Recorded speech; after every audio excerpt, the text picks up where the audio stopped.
ایک آدمی فوت ہو گیا، اس کے 6 بیٹے اور 5 بیٹیاں ہیں، 2 بیٹیاں اور 1 بیٹا زکوٰۃ کے فریضے کو نہیں۔ دوست بیٹھے تھے، ایک کہنے لگا کہ ایک آدمی اگر عید میلاد النبی صلی اللہ علیہ وسلم کو نہ مانے وہ قرآن حدیث کا ایک آدمی پر حج فرض نہیں وہ کر لیتا ہے، بعد میں پیسے آ گئے تو حج ہوگا یا کہ نہیں؟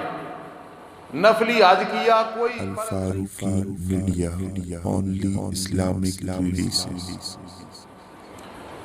سوال، ایک آدمی فوت ہو گیا، اس کے 6 بیٹے اور 5 بیٹیاں ہیں، 2 بیٹیاں اور 1 بیٹا زکوٰۃ کے فریضے کو نہیں مانتے، یعنی رافضی ہیں، شیعہ ہیں، ان کو باپ کی وراثت سے حصہ ملے گا یا نہیں؟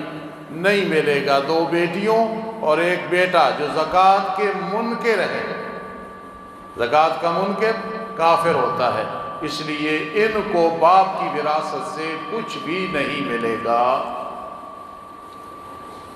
ہم کچھ دوست بیٹھے تھے، ایک کہنے لگا کہ ایک آدمی اگر عید میلاد النبی صلی اللہ علیہ وسلم کو نہ مانے وہ قرآن حدیث کا منکر ہے اور کافر ہے۔ ہم نے کہا قرآن میں کہاں ہے؟ اس نے یہ آیت پڑھی، قل بفضل اللہ وبرحمتہ فبذلک فلیفرحوا۔ قاری شبیر صاحب بیٹھے ہیں، غالباً سورہ یونس ہے، 11واں پارہ ہے اور رکوع بھی 12واں ہے یا جون سا بھی ہے۔ بھائی اس ساتھی نے جو کہا جو عید میلاد النبی کو نہ مانے وہ کافر ہے کیونکہ قرآن سے ثابت ہے۔ میں کہتا ہوں اس نوجوان کی غلطی نہیں، اس بیچارے کو یہ پڑھایا گیا، اس نے محبت میں آ کے یہ کہا کہ قرآن سے ثابت ہے، اور میں یہ بتانا چاہتا ہوں کہ بالکل یہ بات غلط ہے۔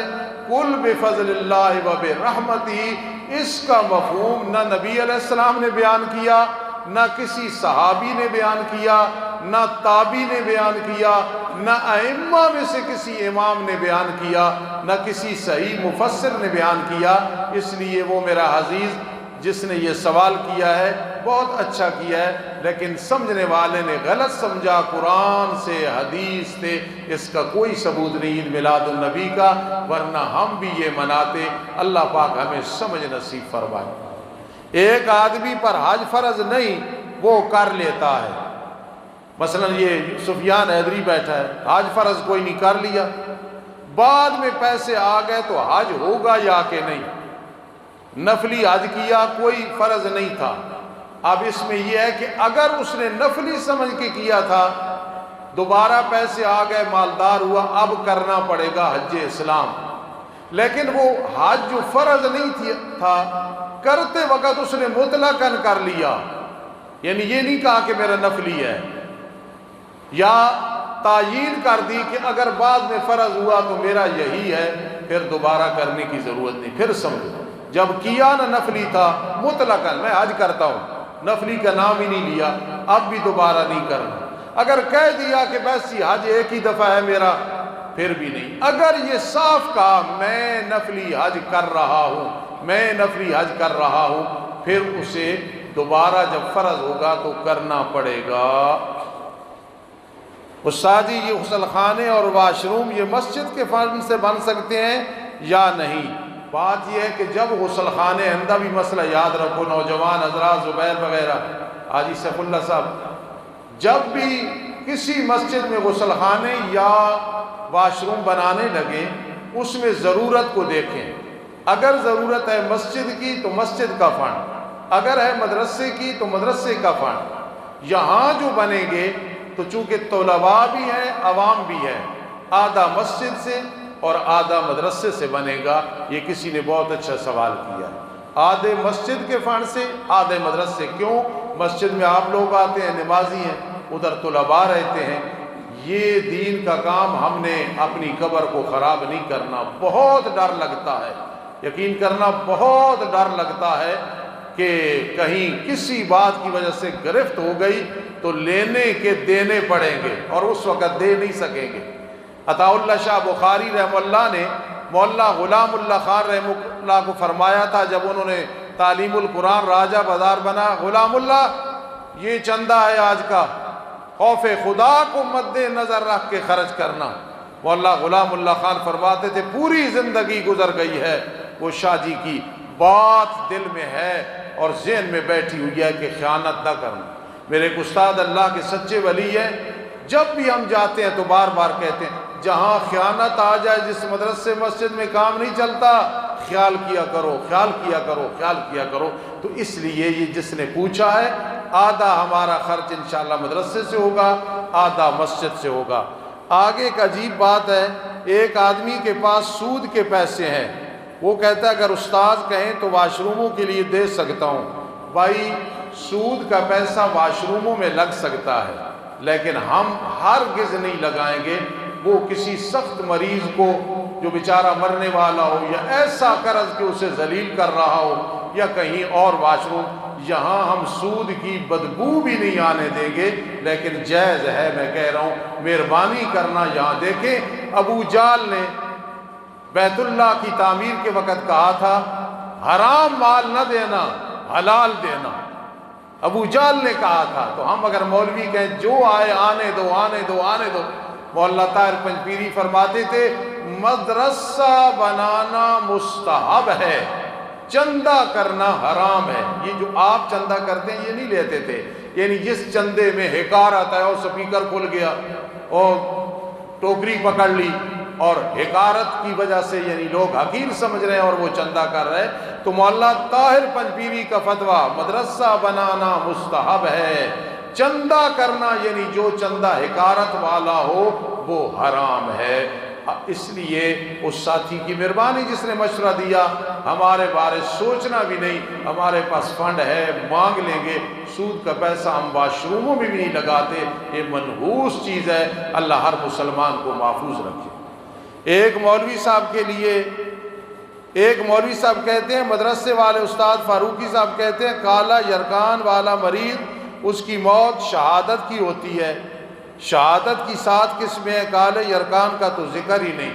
مجھے خوشی ہوئی، میرا جوانی کا دور تھا، جب کوئی اعتراض کرتا تھا تو میں غصے میں ہو جاتا تھا۔ ہر آدمی کا ایک دور ہوتا ہے، اب وہ دور نہیں ہے اور نہیں کرنا چاہیے۔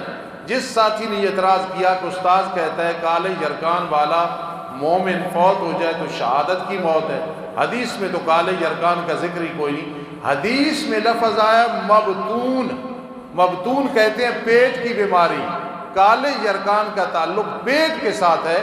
اس لیے میں ہر لحاظ سے دعوے سے کہتا ہوں ایمان ہو، مشرک نہ ہو، کافر نہ ہو، ہیپیٹائٹس سی کا مریض مرد ہے عورت ہے، نیک ہے گناہگار ہے، اسے شہادت کا مرتبہ ملتا ہے۔ جس ساتھی نے بھی سوال کیا ہے بہت اچھا کیا ہے۔ یہ ذہن میں رکھیں کہ ہفتے کے دوران اگر کوئی سوال کرے اس سوال کو بھی میں ان سوالوں میں شمار کر دیتا ہوں تاکہ دوسرے لوگوں کو پتہ چل جائے۔ قرآن مجید کے بوسیدہ اوراق کو کیا کرنا چاہیے؟ بہت گہرا کنواں کھود کے اس کے اندر دفن کر دینا چاہیے، یہ ایک طریقہ ہے۔